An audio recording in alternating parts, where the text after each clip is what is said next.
Hello students. So, this is the fourth lecture of our subject digital system design, and today's topic is Boolean algebra. So, these are the contents of today's lecture. First we will be covering the Boolean laws, then coming to the logic gates, and then representation of Boolean expression in two different forms, SOP and POS, sum of product and product of sum. And then in the end we will be relating various parameters which are being related to the Boolean algebra, like truth table, min terms, max terms, and how they are interconnected with each other.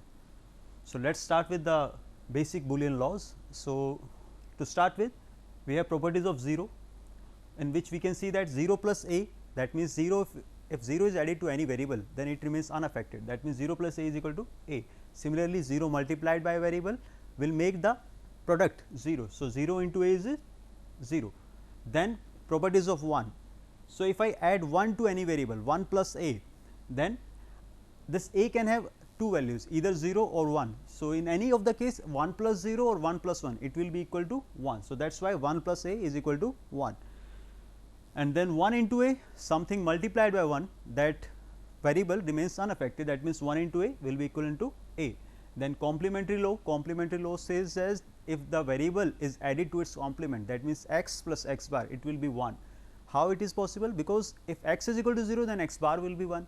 If x is 1, then x bar will be 0. So, in any of the cases, either it will be 0 plus 1 or it will be 1 plus 0. So, in both the cases the output will be 1, and then x into x bar is equal to 0, that means either it will be 0 into 1 or it will be 1 into 0. So, in both the cases output will be 0. So, then coming to the idempotency law, which says that a plus a is equal to a, that means any variable added any number of times, that means a plus a any number of times, the sum will be equivalent to a. How is it possible? Because if I add 0 n number of times, then 0 plus 0 plus 0 will remain 0. Similarly, 1 plus 1 plus 1 any number of times will remain 1. So, that is why a plus a any number of times will remain a. Then coming to a into a, that means any variable multiplied any number of times, it will also remain equivalent to a. Then next is the absorption law, a plus ab is equal to a. This is very simple, as you can see from here. If I take a common, then it will be 1 plus b, okay. And this 1 plus b you can check from this property of 1 plus a will be equivalent to 1. So, that means it will be equal to a into 1, that is why it is equivalent to a. Then a into a plus b, it is also equivalent to a. For this we can open the brackets, a into a will be something like this plus a into b.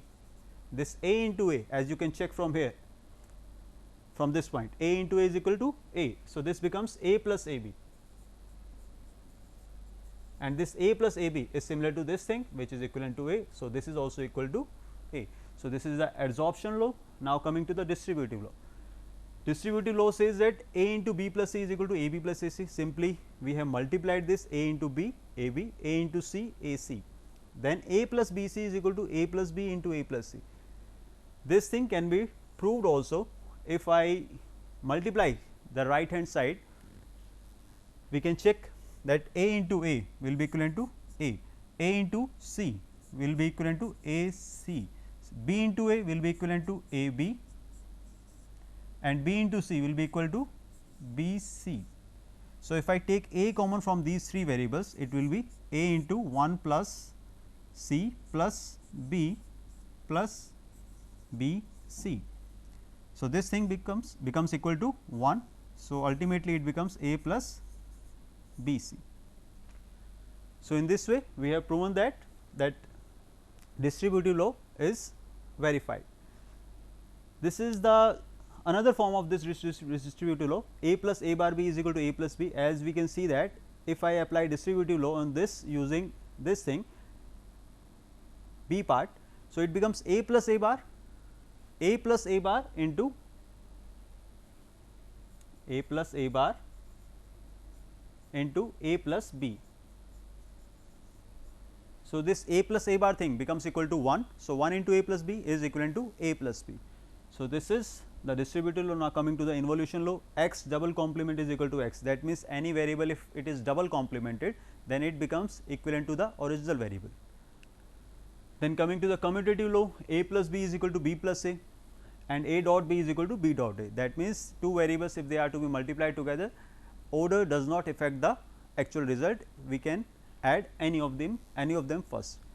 So, associative law is also when three variables are there, A plus B plus C is equal to A plus B can be added first and then C can be added, and then B plus C can be added first and then A can be added. So, this is associative law. Similarly, this thing holds for the product as well.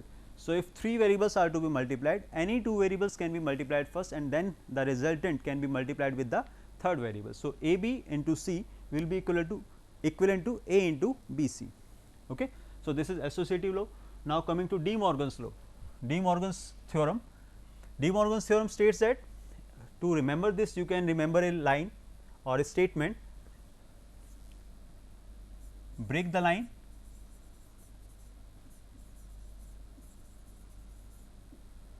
and change the sign.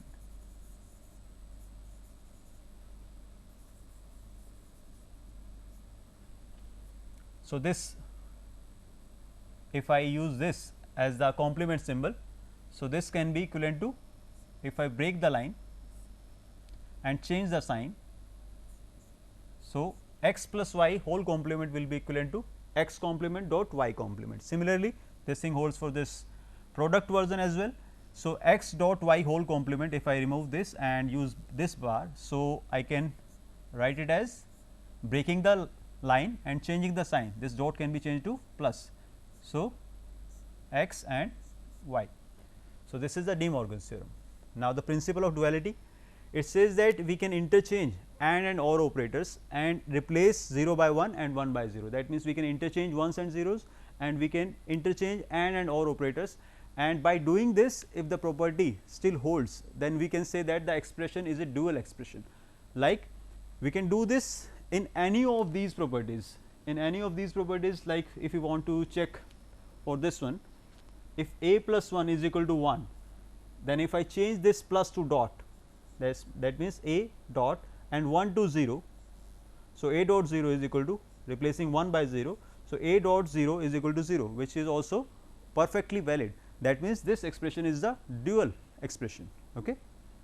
So, these are the Boolean laws, and we can simplify this expression using these Boolean laws, as we can check that A into A bar will be equivalent to 0, A into C will be equivalent to A C, then A bar B plus C into A bar B C plus C bar. So, this thing remains A C. Now, if I multiply this A C by this variable, this second multiplying the first bracket with the second bracket. So, A C into A bar B bar. So, A into A bar will become 0. So, this thing becomes 0, A C into C will be A C, then this is the resultant of this for these first two multiplication, and then A bar B into C into this thing. So, this is to be multiplied with A bar B C plus C. Okay. So, A C into again A C into A bar B C. So, A into A bar will again be 0, and then A C into C will be equivalent to A C. So, the resultant becomes A C. So, using these Boolean laws, we have simplified this expression into this very much simplified expression. So, now coming to the next topic, basic logic gates. There are total of 7 logic gates which are categorized as 3 basic gates are there, and, or, and not. So, this is a not gate, which is represented by this symbol triangle followed by a bubble. This triangle is actually a buffer symbol, and this hollow dot which is known as bubble. This bubble is responsible for inversion. So, this inversion will be done by this bubble, and this triangle is responsible for holding that value, that is the buffer action. So, this is the truth table for a NOT gate. If I apply a 0 at the input, I will get 1. If I apply 1 at the input, I will get a 0 at the output. That means, the output is getting the complemented version of the input, that means, y is equal to A bar. Similarly, I can move towards the second gate, second basic gate, AND gate. So, this is the AND gate in which the output of the AND gate will be high if and only if both the inputs are high or all the inputs are high. In this case, it is a 2 input AND gate. If it would have been 3 input AND gate, then all 3 input should have been high to get a high output. So, 1 into 1 is equal to 1. So, this one corresponds to the product of two variables A and B. So, this is the expression for AND gate and this is the truth table for AND gate. Now, coming to the OR gate. OR gate says the output will be high if any of the input will be high. So, this 0 plus 0, this is the only case where I will be getting the 0 output, because none of the input is high, and for the rest of the 3 cases at least one of the input should be high, must be high. So, that is why I am getting this 1 for the rest of the 3 cases, and this thing holds for any number of variables. If I prepare a 3 input OR gate, then this thing will be applicable to that 3 input OR gate as well. So, this becomes the expression for OR gate y is equal to A plus B. That means, either A or B or both should be high to get the high output. So, these are the 3 basic gates. Now, coming to the universal gate. So, this universal gate, this is a NAND gate. NAND gate is obtained by complementing the AND gate. So, an inverter has been applied at the output of AND gate. This becomes the symbol of NAND gate. So, the truth table, as we can also see, is the complemented version of the AND's truth table. So, we can check that in AND gate we were getting high output only if all the inputs were high. So, in this case, when all the inputs are high, we will be getting a 0 output, as we can see from this case. So, both the inputs are high. So, I am getting a 0 output, and for the rest of the 3 cases I am getting the high output. Now, coming to the NOR gate. NOR gate is a combination of your OR plus NOT, and the truth table says that if any of the input variable is high, we will be getting a 0 output. That means, the complement of the OR gate. So, these 3 cases you can check at least one of the input is high, that is why I am getting a 0 output. So, the only possibility to get a high output from a NOR gate is both the input should be low. So, 0 into 0 will 0 into 0, sorry 0 plus 0 will be equivalent to 0, and if I apply a bar on that using that NOR expression, I will be getting a 1. So, this is the truth table for NOR gate. Now, these NAND and NOR gates are also termed as universal gates. Why these are called universal gates? Because any other gate can be designed using these gates. That means, I can design a NOT gate, I can design a AND gate, I can design a OR gate, and 2 more gates are there, or I can design a NOR using NAND, I can designing a NAND using NOR. So, all these gates can be designed using NAND only or NOR only. So, that is why these 2 gates are termed as universal gates.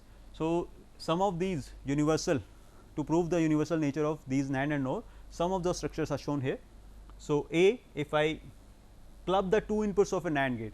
So, this is a NAND gate. If I club these 2 inputs A and B and merge them into a single one A, like this. Now, both the inputs will be getting A. Okay. So, A into A, this will be equivalent to A into A complement. This is the expression for NAND gate, and A into A is equivalent to A. That is why I am getting y is equal to A complement. Okay. Similarly, I can check this structure as well. So, this will be giving me A B complement, and this is the similar structure. This is a NOT, this is actually a NOT gate, NOT in form of NAND. So, this NOT in form of NAND. So, I have applied a NOT gate at the output of a NAND gate. So, it actually recomplements the product operation, and I again get the y is equal to A dot B. That means, this bar is double barred and this bar and bar cancel out. So, I get y is equal to A dot B. Similarly, this is an OR gate expression. I can check from here that if this is a NOT gate, this is a, if we have already seen in the above structure that if I short the 2 inputs of a NAND gate, I will get a NOT gate. So, this is equivalent to A bar and this is equivalent to B bar. So, this structure A bar dot B bar whole complement. Now, we have to apply De Morgan's theorem on this expression. So, applying De Morgan's theorem, we will get A double complement, this dot changes to plus B double complement. So, these double complements are cancelled out. So, ultimately it remains A plus B, which is the expression for OR gate. So, this structure can be termed as OR gate. So, this is OR gate using NAND gate. So, in this way we have proved that NAND gate is universal. Similarly, similar structures can be designed for NOR gate as well. Now, coming to the XOR gate is the special case of your OR gate, in which we can see that for two input variables, if both the inputs are same, then I am getting a 0 output, and if both the inputs are different, that means 0 1 and 1 0, I am getting a high output. And the reverse of it is the XNOR. If both the inputs are same, I am getting a high output, and if both the inputs are different 0 1 and 1 0, I am getting a 0 output. But this same different thing by which we are writing the expression y or output y, it holds only for two inputs. So, if I am designing a gate which is having more than two inputs, then this similar and dissimilar thing is not valid. In that case, I have to check the number of ones. So, if number of ones on the input side are even, then the XOR will give me 0 output. So, in the first case you can see that number of ones are 0, in this case number of ones are 1, number of ones are 1. So, in last case number of ones are 2. So, this 0 and 2 are even. So, that is why I am getting a 0 output here, and this 1 is odd. So, I am getting a 1 output, high output here. Similarly, this XNOR is the complemented version of your XOR gate, in which there will be high output if the number of ones are even. Okay. So, these are the symbols for these XOR gate and XNOR gate, and these are the expression for these XOR and XNOR gates. Okay. So, these are the gates. So, we have covered Boolean laws, and then we have covered the logic gates. So, now coming to the representation of Boolean expressions. So, representation of Boolean expression. So, there are two ways in which we can represent a Boolean expression. Either we can represent it in form of SOP, or we can represent it in form of POS. So, SOP stands for sum of product, and POS stands for product of sum.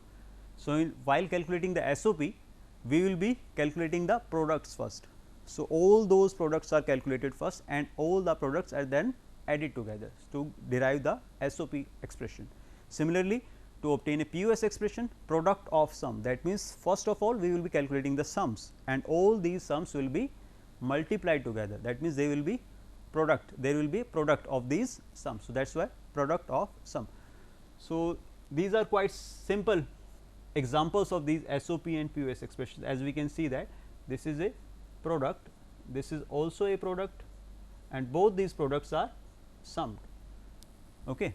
So, this becomes the sum of products. Similarly, you can check that this is A plus B, this is equivalent to a sum, A plus C, this is also a sum, and both these sums are multiplied.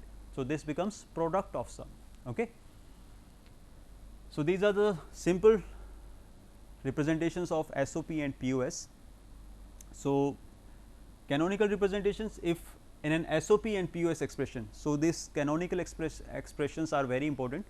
So, these canonical expressions says that if in any of these expressions, either SOP or POS, if the components in SOP, the components will be products, sum of products. If all the products in an SOP expression contain all possible variables, either in the normal form or the complemented form, that means there are two products in this variable, in this expression y ABC is equal to AB plus AC. So, there are two products AB and AC, but none of these products is having all three variables. In the first product I can see that C is missing, and in the second product I can see that B is missing. So, this is not a canonical expression. Similarly, we can check the POS as well. In this we can see that A plus B into A plus C. So, there is first sum, this first sum A plus B is not having C, and this second sum A plus C is not having B. So, this is also a normal POS, but not a canonical POS. So, these are non-canonical SOP and POS expressions, but the thing which is of more importance is the canonical SOP and POS, which can be directly related with the truth table. In the next topic we will be covering that, but before going to that we will be first seeing how to convert a non-canonical SOP and a non-canonical POS into a canonical version. So, for this we have left this space blank. So, this AB plus AC, I am doing this first conversion. So, AB plus AC, if I want to convert this non-canonical SOP into a canonical SOP, I have to identify which are the missing variables. So, in this first product variable C is missing. So, I will be multiplying this A B into C plus C bar. Similarly, in this second product B is missing. So, A C into B plus B bar. Okay. So, if I multiply this, I will get A B C and A B C bar. Similarly, I can check here A C into B, A B C plus A C into B bar, A B bar C. Now, this A B C and A B C is getting repeated. So, I will eliminate one of the terms. So, I will be getting A B C plus A B C complement plus A B complement C. Now, I can see that there are 3 products and all these products are containing all the variables. So, this becomes my canonical SOP. Okay. Similarly, I can convert this non canonical POS into a canonical POS. A plus B. So, variable C is missing here. So, I will be adding C dot C bar to it. C dot C bar is actually equivalent to 0. So, I can add this, add is 0 to any sum. Similarly, for this second one, A plus C plus B dot B bar, and if I apply distributive law, this thing can be treated as x, this can be treated as y, this can be treated as z. So, x plus y z will be equal to x plus y into x plus z. So, this becomes equal to A plus B plus C, A plus B plus C complement, and this one A plus, I am writing in rearranged order. So, A plus B plus C and A plus B bar plus C. Now, we can see that all the sums are containing all the variables. So, this becomes the canonical POS version, but this A plus B plus C I will remove from here because this is getting repeated. So, I will remove this from here. So, this is a resultant canonical POS expression. So, in this way we can obtain canonical version from non canonical versions. So, now let us come to this next topic in which the truth table, main terms, max terms, canonical POS, canonical SOP, all these things can be interrelated with each other. So, there are 2 variables A and B, there are 2 input variables A and B. This y I have left it deliberately blank, it can have any values 0 or 1, the output can be 0 for any case, it can be 1 for any case. For the time being I have left it blank. So, the min terms is related to the product and max term is related to sum. So, this min term will be related with SOP based expressions and max term will be related with POS based expressions. So, it is also written here, individual term of canonical SOP is called min term and individual term of canonical POS is called max term. So, that product in a SOP expression can be termed as min term and that sum in a max term or a POS expression can be termed as max term. So, A, B both are 0. So, I have replaced 0 with bar version of the variable and 1 with non bar version of the variable. So, this becomes m naught is equal to A bar B bar. Similarly, A is 0, B is 1. So, m 1 is equal to A bar B, m is A is 1, B is 0. So, A B bar, and here I can see 1 1. So, this is not bar. So, this is equivalent to A B. Okay. So, these are the min terms. So, maximum are the sum version. So, in this the replacement of variables in form of 0 and 1 will be interchanged. That means, if I have a variable which has variable equivalent to 0 value, so that 0 will be replaced by non bar version of that variable, and if there is a 1 as value associated with the input variable, I will replace it with a bar value. So, 0 0 that means A plus B, 0 1 that means A plus B bar, 1 0 A bar plus B, 1 1 A bar plus B bar. Okay. So, now I am feeding some output values here. So, I can feed any value, you can check if I feed 0 1 1 0. Now, in this case what will be the min terms and what will be the max terms. So, I can check that if I multiply this by 0 1 1 and 0. Similarly, for max term I will be adding these A plus B plus 0 plus 1 plus 1 plus 0. So, if I write these expressions a bar b bar into 0, it becomes 0. So, this also becomes 0. So, ultimately it becomes a bar b into 1 and a b bar into 1. So, ultimately the SOP expression is equal to a bar b plus a b bar. And similarly, for POS you can check that a plus b plus 0, that means 0 will remain unaffected. So, it remains a plus b and a plus b bar into 1, sorry, a plus b bar plus 1, 1 plus anything is equal to 1. So, this becomes 1. Similarly, this third row a bar plus b plus 1. So, again it becomes 1 and the last one a bar plus b bar plus 0. I am adding a 0 to anything if it remains unaffected, that means it will remain a bar plus b bar. So, ultimately it becomes a plus b into a bar plus b bar. Okay. So, this is the SOP and POS expression obtained from this truth table, and how these minterms can be numbered. This is the index 0 0 is equivalent to 0, 0 1 is equivalent to 1 in decimal, 1 0 is equivalent to 2, 1 1 is equivalent to 3. So, if I denote these terms by their positionals or their decimal equivalents, so I can check this column, I am having 2 ones. So, these 2 ones are at these 2 positions 1 and 2. So, this 1 and 2 become the minterms. So, 1 and 2 are the minterms, and this is the standard way to represent a minterm expression. Minterms means small m and summation. Okay. And for POS are related to maxterms. So, that is why I have replaced this small m by capital M, and summation is being replaced by this pi. Okay. Pi represents product and m represents maxterms. Okay.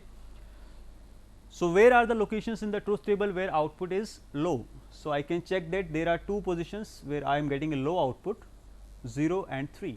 So, this 0 and 3 becomes the maxterms. Okay. So, this 1 and 2 are the minterms and 0 and 3 are the maxterms. So, this is for 2 variable. Similarly, we can practice this for 3 variable as well. I have taken an example of this. So, there are 3 variables now a, b, c. So, it can have values from 0 0 0 to 1 1 1. Index can be represented by 0 to 7, and these are the minterms. Minterms we can write for any sample case. If you want me to write the minterm for this case, it is having 0 1 1, that means a is 0, that means a bar, b and c are 1. So, b and c. Similarly, if I write the maxterm for this, then the things will be complemented. Then this 0 will be treated as a and 1 will be treated as b bar and this one will be treated as c bar. So, this is the maxterm. So, in this way we can write any of these terms in form of their minterms and maxterms. So, similarly, if I want to write the index associated with these terms, I can check that there are 4 ones and the location of these are 2, 3, 5 and 6. So, these 2, 3, 5 and 6 are the minterms, and these locations 0, 0, 0, 1, 4 and 7. So, 0, 1, 4 and 7, these are our maxterms. So, with this we come to the end of this lecture. We can write minterms, maxterm for any variable truth table. Thank you very much.